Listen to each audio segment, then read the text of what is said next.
எனக்கு இந்த சொரக்காய் நல்ல குண்டு சொரக்காய், நாட்டு சொரக்காய் கிடச்சிருக்கு.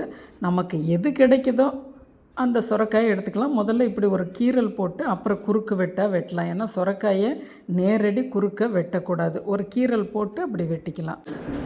1 டீஸ்பூன் எண்ணெய், கடுகு, உளுந்து போட்டு பொரிஞ்சு வருது. ஒரு கைப்பிடி சின்ன வெங்காயம் இருந்தால் போடுங்க, இல்லை பெரிய வெங்காயம். 1 நிமிஷம் வதக்குங்க. பச்சை மிளகாய் காரத்துக்கு அதுதான், கருவேப்பிலை நல்லா ஒரு 30 செகண்ட் வதக்கிடுறோம். வெங்காயம் கண்ணாடி பதம் வருது. நல்லா 2 கைப்பிடி மேல் தோலை எடுத்துட்டு பொடி பொடியாக உங்கள் ஸ்டைலுக்கு அரிஞ்சுக்குங்க. ஒரு துண்டு வாயில் போட்டு பாருங்கள், ரொம்ப கசப்பு இருக்கக்கூடாது. அந்த காயை அப்புறப்படுத்திடணும், அது நச்சு உள்ளது. ஒரு பிரட்டி மூடி 1 நிமிஷம் கழித்து உப்பு போடுறோம். அது அந்த காய்க்கு தேவையான உப்பு, கொஞ்சம் மஞ்சள் பொடி கிளறி கொடுத்து மூடி வச்சுட்டா, கொஞ்சம் பெருங்காயம் போட்டு அந்த தண்ணியிலையே அது வெந்து வந்துடும். 90% வெந்துடும். பாருங்கள், ஒரு 3 நிமிஷத்தில் இது போல் நல்லா பல்ஜாகி கண்ணாடி போல் வந்துருச்சு பாருங்கள். இதை நல்லா ஆற வச்சுருவோம் ஒரு தட்டில் போட்டு. இப்போ கொஞ்சம் சாப்பிட்டு பார்க்குறோம், உப்பு பத்தில் உப்பு போட்டுக்கிறேன். புளிக்காத தயிர் 2 டேபிள் ஸ்பூன் விடுறோம். இது நம்ம சொரக்காய் பச்சடி ரொம்ப அருமையாக இருக்கும். நீங்கள் அதை உடல் எடை குறைக்கிறவங்களுக்கெல்லாம் ரொம்ப அருமையாக இருக்கும்.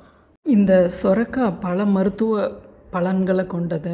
வயசான காலத்தில் கண் பார்வை இழத்தலை தவிர்க்கக்கூடியது இருக்குது. அதனால் சிறுபிள்ளையிலேருந்தே நாம் கொடுத்து வரணும். சுரக்காயில் மாவு சத்து 1 கப்பில், அதாவது பெரிய கப்பு இருக்கு இல்லையா, இப்போ நம்ம காமிச்சிருக்க நம்ம செய்திருக்க பவுலில், அதுலேயும் 3 கிராம் தான் கார்போஹைட்ரேட் இருக்குது, மாவு சத்து. அதனால் நீரிழிவு நோயாளிகள் நல்லா நிறைய சாப்பிட்லாம். அதில் நார் சத்தும் இருக்கிறதால உங்களுக்கு நல்லா கும்முன்னு இருக்கும், பசி எடுக்காது.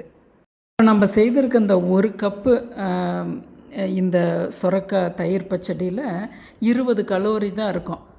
சொரக்காயோட அளவு 20 கலோரி. அப்போ மற்றவையெல்லாம் சேர்த்து பாருங்களேன். தயிர் கொஞ்சம் போட்டிருக்கோம், உப்பு போட்டிருக்கோம், கொஞ்சம் மிளகாய் இதெல்லாம் போட்டால் என்ன ஒரு 6-7 கலோரி தான் இருக்கும். அப்போ பாருங்கள், ஒரு மனுஷனுக்கு ஒரு நாளைக்கு 2000 கலோரி தேவை. இது உங்களுக்கு ஒரு ஃபுல் உணவாகவே எடுத்துக்கிட்டிங்கன்னா நல்லா உடம்பு எடை குறைக்கணுங்கிறவங்களுக்கு இது ரொம்ப அருமையான உணவு. புற்றுநோய், அதாவது நச்சுக்களால் புற்றுநோய் வருதுன்னு நம்ம கேள்விப்படுறோம் இல்லையா. இந்த காயை சாப்பிட்டோம், உரம் போட்ட காய், இந்த ஃபாஸ்ட் ஃபுட்டில், இப்படி நம்மளோட சுற்றுப்புறங்களில் இருக்கக்கூடிய அந்த நச்சுக்களால் வரக்கூடிய இந்த புற்றுநோயை தடுக்கக்கூடிய பண்பு, நச்சுக்களை எடுக்கக்கூடிய பண்பு சுரக்காயில் இருக்குது. அதே போல் ஜீரணத்துக்கு நல்லது. ஏன்னா நார் சத்து அதிகமாக இருக்கிறதால குடலில் எப்பயுமே அந்த பெருங்குடலில் நன்மை செய்யும் பாக்டீரியாக்கள் இருக்குது. இந்த சுரக்காயை சாப்பிடும் பொழுது அந்த பாக்டீரியா நல்லா வலுவழுப்பு தன்மை அடையுது. இந்த நார் சத்தும் நிறையா இருக்கிறதும் வலுவழுப்பு தன்மை அந்த நன்மை செய்யும் பாக்டீரியா அடையிறதாலையும் நல்லா ஈஸியாக மலத்தை வெளியே தள்ளும்.